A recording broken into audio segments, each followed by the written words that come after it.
All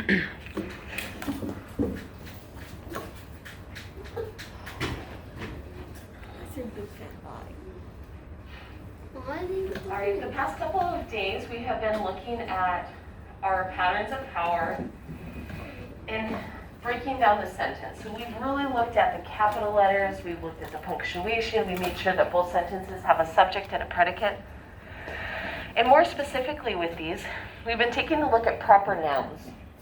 Proper nouns are a specific person, place, or thing. So in this case, it's a specific place, North America, and North America is capitalized. If I said Houston, Texas, that's a specific place. I capitalize that.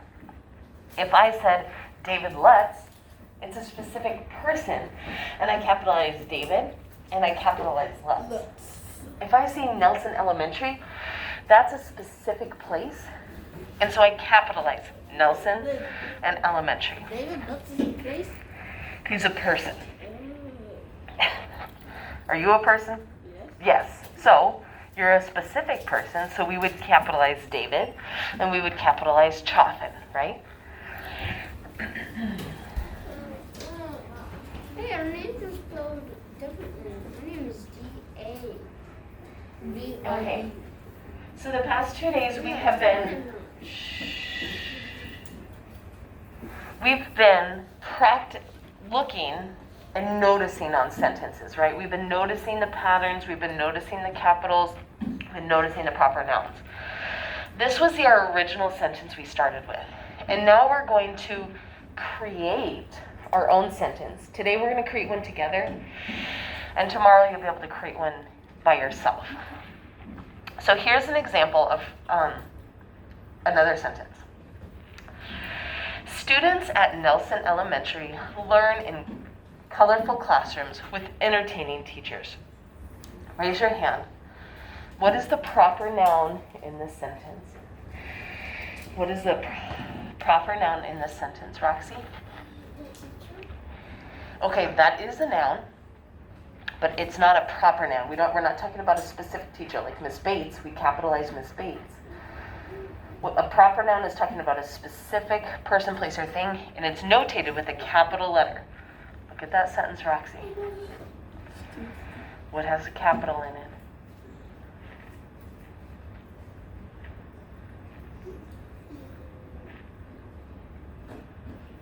David?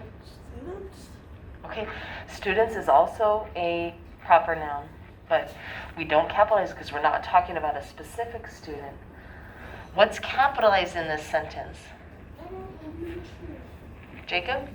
Nelson Elementary. Nelson Elementary. That's our proper noun because it's talking about a specific place. Okay? So we're going to create a sentence with a specific place, and we're going to make sure to capitalize it. Who has a specific place in mind? Raise your hand. Who has a specific place in mind? Jacob? Your home? Okay. Okay. Let's not quite get into addresses yet. That's a really good idea. Let's hit that lesson a little bit later in the year because that's a little bit complex at this time. Allie, what's a specific place? A specific place is like the army or school. Okay, so if we were to say we have a school here, where do we live, guys? In school? We live in a neighborhood. What town do we live in? Raise your hand. What town do we live in, Ruben? It starts with an A. I know this. Alvin, Texas. Alvin, Texas is a specific place, and so we capitalize it. I was thinking Okay, so let's use Alvin, Texas in our sentence. What could we write a sentence about using Alvin, Texas? Got some hands up, Jazz? I didn't know what Texas. What's that? Yeah, I live in Alvin, Texas. Wait, do you write that down? You don't have to write this one down. I'm gonna have you write tomorrow. Oh. As long as you're looking at me, you're paying attention, and your eyes are forward, don't have to copy it down. Okay. Okay? Okay, I live in Alvin, Texas. I have a capital at the beginning, I have a period at the end, and I capitalize Alvin in Texas because they're both specific places. You don't have to write it down. Let's think of you can if you'd like. Let's think of another specific place. Who's got another specific place? Wesley? Alabama. Very good. Alabama. Okay, how could we use Alabama in a sentence? How could we use Alabama in a sentence? Focus? I love Alabama, absolutely. I know.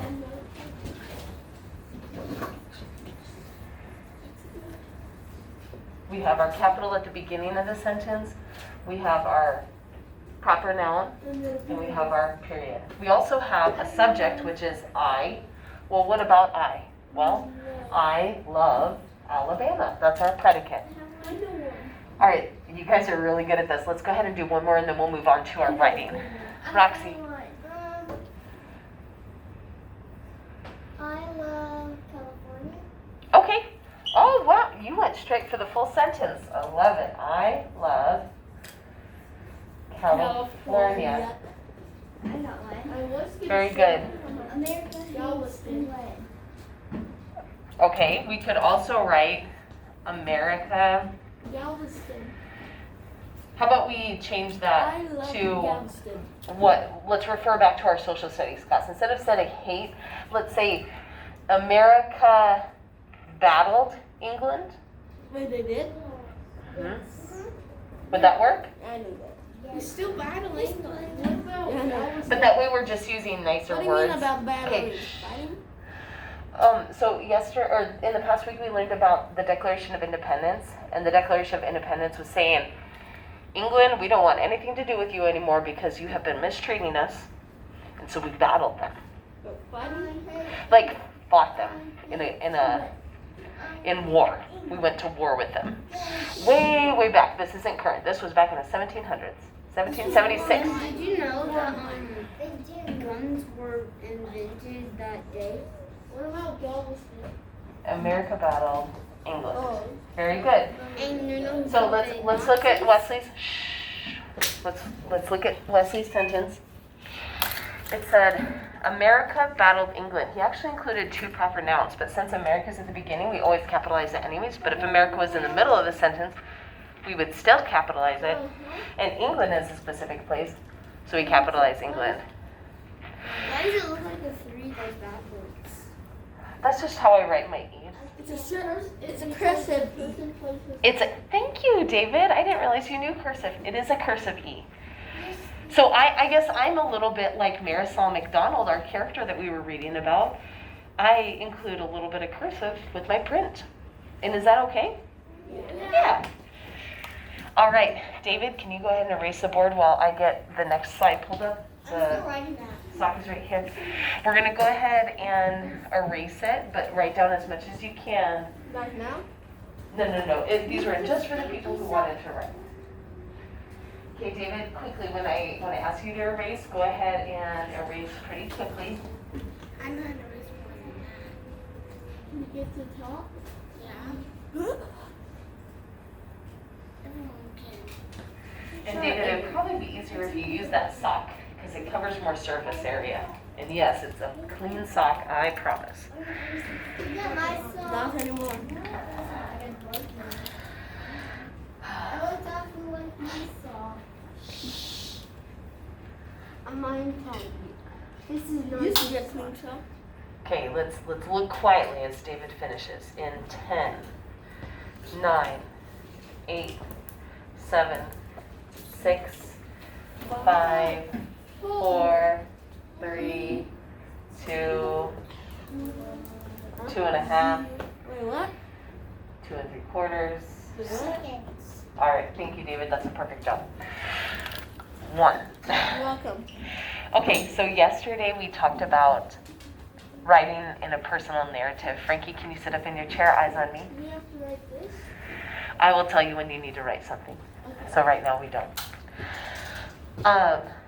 yesterday we picked out a topic. So in class, we're going to be writing about something that surprised us, made us nervous, or made us scared. So David, we're going to write one as a class, and you're going to write one independently, okay? And I'll help you get caught up, okay? So yesterday we talked about being surprised in the test. Have you ever been surprised in the test? Okay, like all of a sudden the teacher says, it's a test today, and you're like, what? I wasn't ready for a test. Has that happened to you before? It's happened to me lots of times. So it's something that we can all relate to. And so we're going to write about that experience in class. But I want you to start thinking of something that either made you nervous, surprised, or scared. And we're going to start writing about that later. Okay? At the end of class today, we're going to create an outline. But before we do that, we're going to look at another narrative story that shows from start to finish, like, what is the process, okay?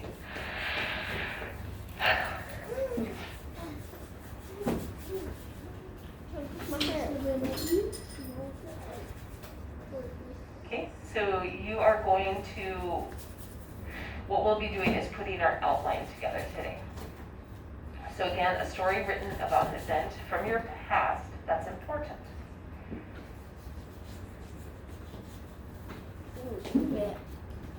I would have to say all of my books are probably based on family stories. But remember, I was raised in a household where the old members of my family lived with us. And there was something wonderful about sitting at their knee and listening to how things were. And now it's interesting, that's what I've become in my family. I'm the one who now tells them how things were. And it gave us a sense of our place. It gave us a sense of our birth order. It gave us a sense that we were loved long before we were ever born. That's quick. That was like 1 second. Okay. I had to So this is Patricia Polacco, and she has written many personal narratives, and she talked about a tradition about oral language, meaning speaking. She would have her grandkids all around her, and she would tell them stories. And that's what her grandmother would do. I know that my mom always gathers around my kids, and she tells them stories. And this is what it looks like. My son and my daughters are like this when she's telling them a story. They're so engaged. So, and she picks out the most important details to explain that story, and she provides as many details as possible, so that way it's really interesting for them to listen to. The same thing when we tell somebody a story, that's what we do when we're writing.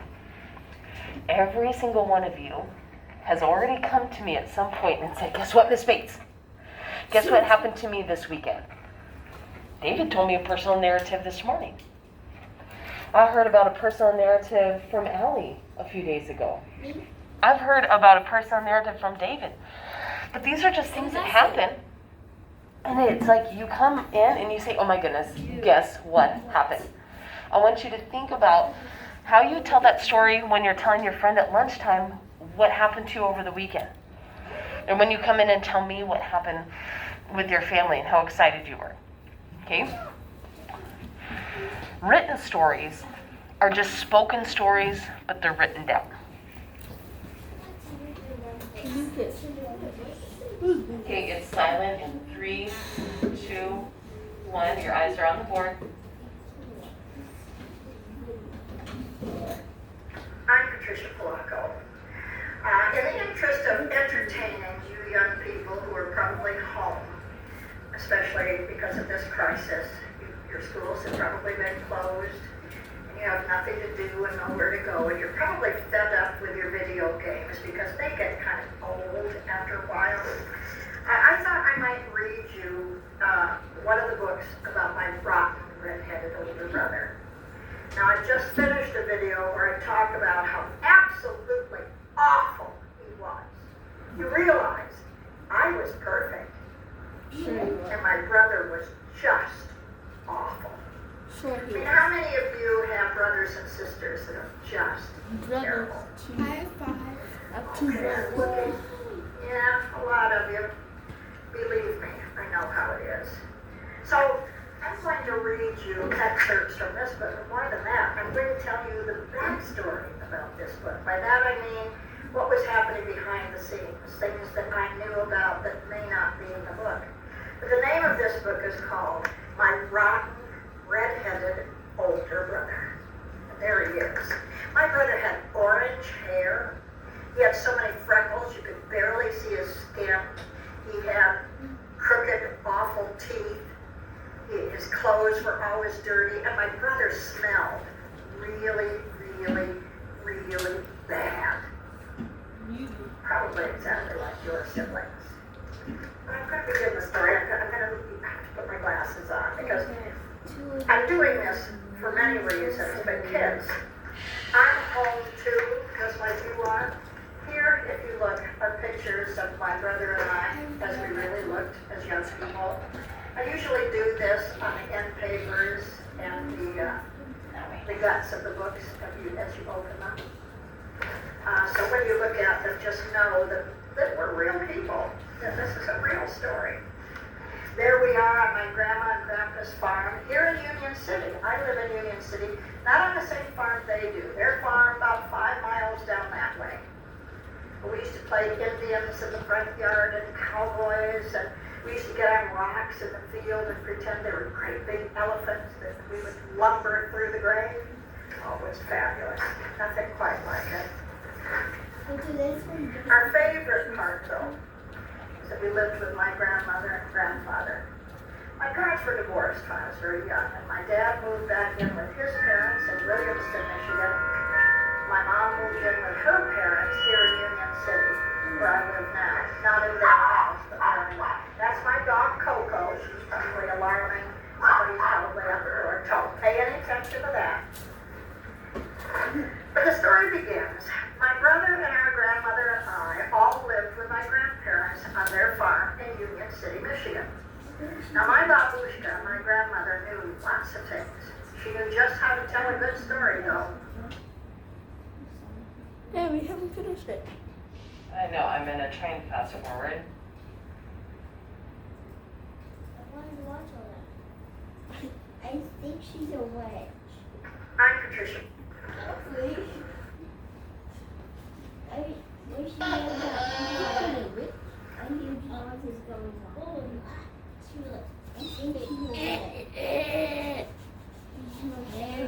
witch. Boys and girls. I don't, he said, narrowing his eyes. I do, I insisted. Can't, he hissed, looking smug. Do, I said furiously as I grabbed the first stalk and started chewing it almost down to the leaf. Now, if you kids have never eaten raw rhubarb, you aren't even going to be able to understand this. In our neighborhood, that was the test of being a real man. Raw rhubarb is the sourest stuff you've ever eaten. Oh, just telling you, I'm starting to drool. I can't help it. Oh, it's just, oh.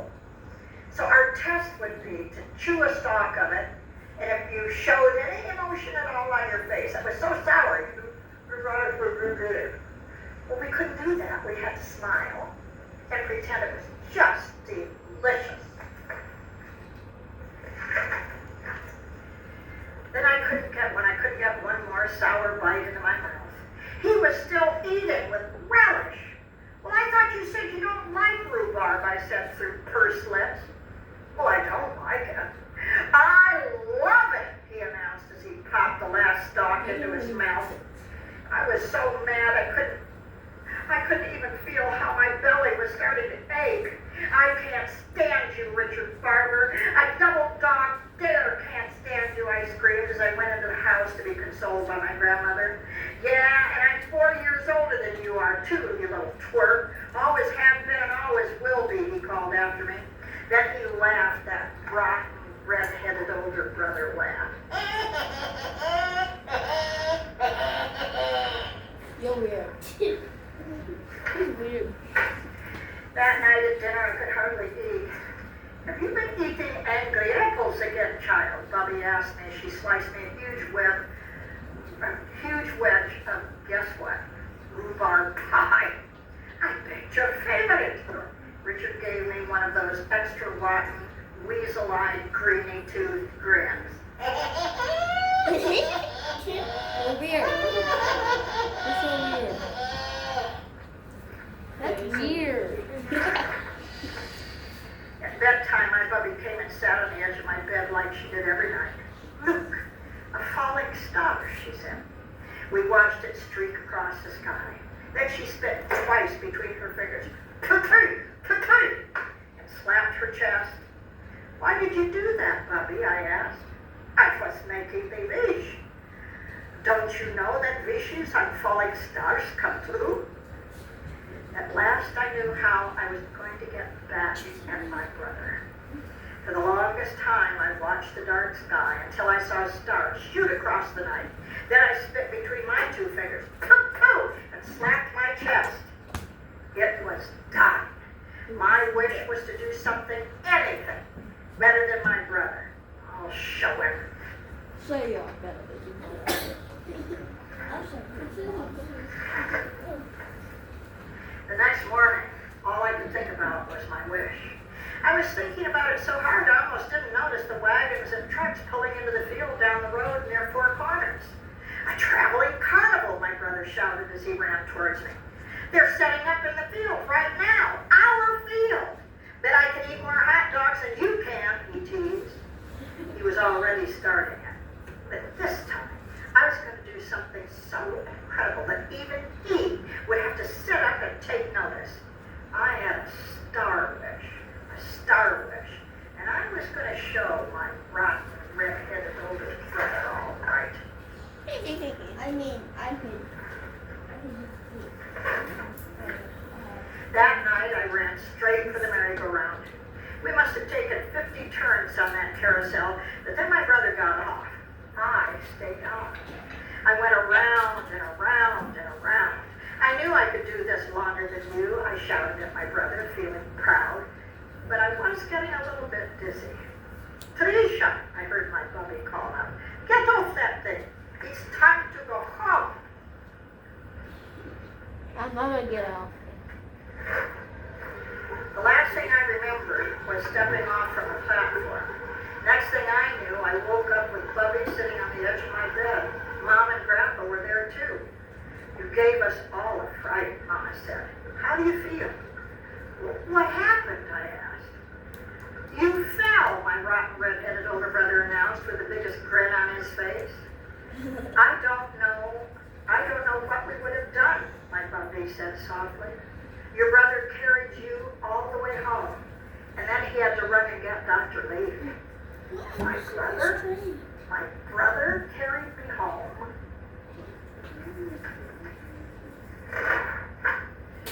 Sure. He had to have stitches. I watched it all, he said excitedly. You fell off the merry-go-round right into some pop bottles. Then my grandfather added, and you cut yourself very badly. Well, you must have even passed out, my brother chirped. Looks like you finally did something special. It was from that exact moment that our relationship changed somehow. Thanks, Richie, I said to him. Well, what's a big brother for anyway, he said, blushing. My brother had saved my life. Did she bring a goat in her? That night, we were all out in the yard. On hot Michigan nights, it was my family's custom to sleep outside where it was cool. Look at those stars, Bubby said quietly. Wishes are funny, aren't they, I said. Sometimes they come true differently than you think they will. That's why you have to be very careful what you wish for. It just may come true, Bubby said. Then she squeezed both of our hands. Hang on to the grass, she whispered. Why, Bub, my brother asked. Because if we don't, we might float up into the stars. Then she leaned over and kissed us both 3 times. I kiss your eyes, and I hold both of your hearts in my good keeping. And this night I thank God that I walk this earth with both of you. Amen. That doesn't look chilly. That night, we laid on our blankets in a gentle summer night. I'll always be 4 years older than you, though, my brother whispered softly. Then he smiled. All of us held one another's hands, and we drifted off to sleep. That's the story of my rotten, red-headed older brother. I want to show you, though, whenever my puppy would fix my brother and I, cake with chocolate, watch. Follow me, I'm going to take you over to a part of the kitchen where I have It's good. my trusty can Can I eat that? of chocolate. Okay, so to recap the story pretty quickly, our author had experienced everything that she wrote about, but she told it in a story. She included dialogue, what she said to her brother, what her brother said to her, what she felt like, the sour taste of rhubarb, and her brother and her always were in competition. They were trying to be the best of everything. Well, what happened is she wound up on a merry-go-round going too fast, and she stayed on longer than she should have because she was trying to beat her brother. She passed out. And her brother saved her. And so that way, from that moment on, her view of her brother had changed. And so that was the moral of the story, the lesson, right? Mm-hmm. But everything up leading to it was building the suspense. It was building the plot, okay? Okay, so today we're going to be working on our outlines of our writing. And we're going to do our model example as a class first, and then you guys are going to pull out your notebooks and work on your writing of your story. So our moment of surprise is that we were surprised by a test. Okay? So let me set the stage for you. You walk into class like any other day, you put your backpack up, you sit down, you start doing your morning work, reading, and all of a sudden, 8:15 rolls around, it's time for class to actually start. Miss Bates says, "All right, class, today we're having a pop quiz over everything we learned in the entire year." What? Okay. Would some of you guys start feeling a little panicked inside? Yeah. Okay. So what would be the most major points up until now? Roxy, what happened first? We came into... Yeah, okay. So we came into class, right? Like any other day.